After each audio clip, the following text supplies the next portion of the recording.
Hello guys, once again Chaudhary competition classes. तो Indian Air Force की जो रैली की भर्ती चल रही थी, देखा जाए तो गुजरात, उड़ीसा और आपका कर्नाटक सेंटर पर उसी का मेडिकल प्रारंभ हो चुका है। और जो अपकमिंग जो 3 स्टेट हैं, देखा जाए तो आपका हरियाणा, राजस्थान, बिहार, उनमें भी आपके मेडिकल प्रारंभ हो जाएंगे अगले 4 से 5 दिन में। तो ये वीडियो आपके लिए बहुत ही महत्वपूर्ण होने वाली है, क्योंकि इससे आपको पता चलेगा कुल मिलाकर कितनी कैंडिडेट को वहाँ प्रेजेंट किया गया था, कुल मिलाकर कितनी कैंडिडेट को ग्रीन कार्ड मिला है और क्या प्रोसेस चल रहा है वहाँ का।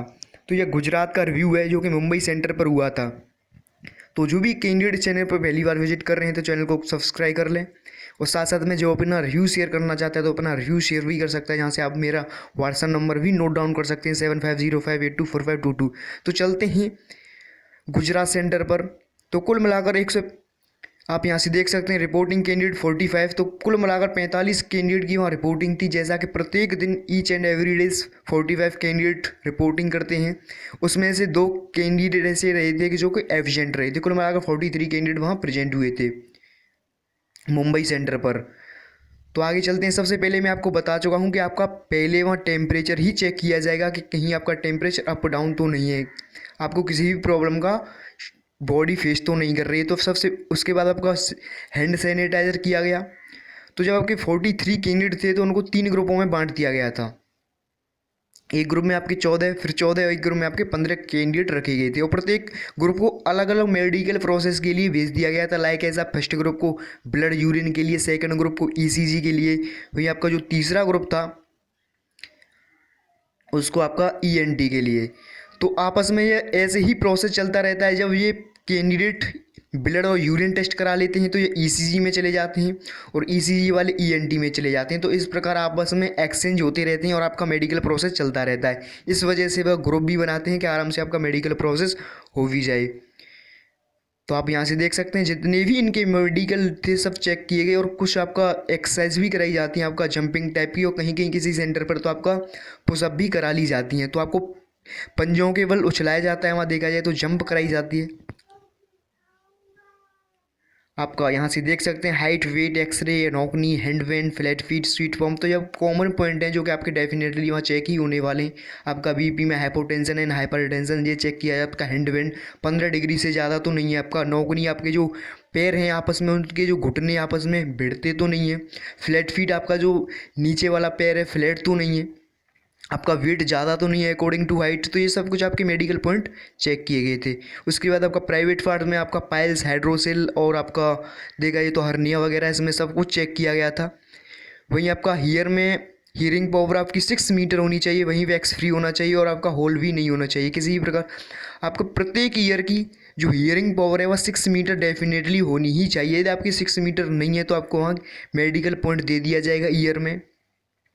तो प्रत्येक आपका जो कान होता है उसकी जो हियरिंग पावर है 6 मीटर होनी चाहिए। आपको में किसी भी प्रकार की वैक्स नहीं होनी चाहिए, साफ़ होनी चाहिए एकदम।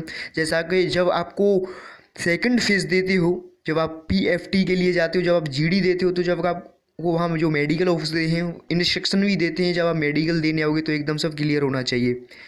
तो आपका आई में 6/6 चेक किया गया। आपका कलर विजन, कलर ब्लाइंडनेस, जैसा कि मालूम है अलग अलग जो कोडिंग होते हैं वो पढ़ाए जाते हैं, अलग अलग प्रोसेस होता है इसमें आई में। वहीं आपका नोज़ में देखा जाए तो डीएनएस चेक किया गया।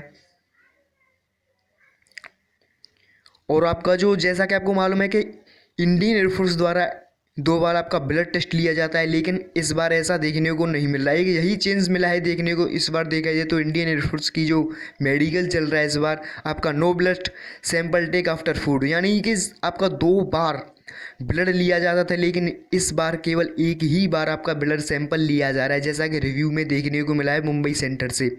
तो खाना खाने के बाद आपको दोबारा ब्लड देने की आवश्यकता नहीं है। तो कुल मिलाकर अंतिम में देखा जाए तो 13 ऐसे कैंडिडेट रहे थे जिनको रेड कार्ड मिला, जबकि 30 ऐसे कैंडिडेट रहे थे जिनको ग्रीन कार्ड मिल चुका है। तो जो भी कैंडिडेट आगे आने वाले समय में मेडिकल देने वाले हैं तो इन पॉइंटों को ध्यान में रखें, आपको वहाँ इन गलतियों से बचना है।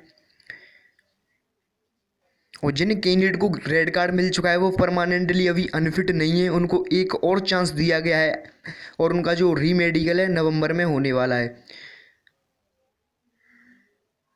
तो कुल मिलाकर जो मेजर पॉइंट बने थे मैं आपको बताता चलूँ। सबसे ज़्यादा जो मेजर पॉइंट बने आपका ईसीजी, आपका आई में भी पॉइंट मिला है 2 से 3 कैंडिडेट को। शायद कलर विज़न में, और उनका 6/6 नहीं थी। तो वहीं ईसीजी में भी 2 से 3 कैंडिडेट को वहाँ पॉइंट मिल चुका है। तो वहीं 1 से 2 कैंडिडेट को डीएनएस में पॉइंट मिल चुका है, और वहीं 1 से 2 कैंडिडेट को ओवरवेट और अंडरवेट में पॉइंट मिल चुका है। तो आप इन इंस्ट्रक्शनों को ध्यान में रखें, जिससे कि आपको वहाँ किसी भी प्रॉब्लम का सामना ना करना पड़े। तो आई होप आपको सब कुछ समझ में आ भी गया होगा कि क्या कुछ प्रोसेस चल रहा है। समय समय पर मैं आपको जो अपडेट मिलता रहेगा मैं आपको प्रोवाइड भी कराता रहूँगा। तो थैंक्स, मिलते हैं अगले रिव्यू में। जय हिंद।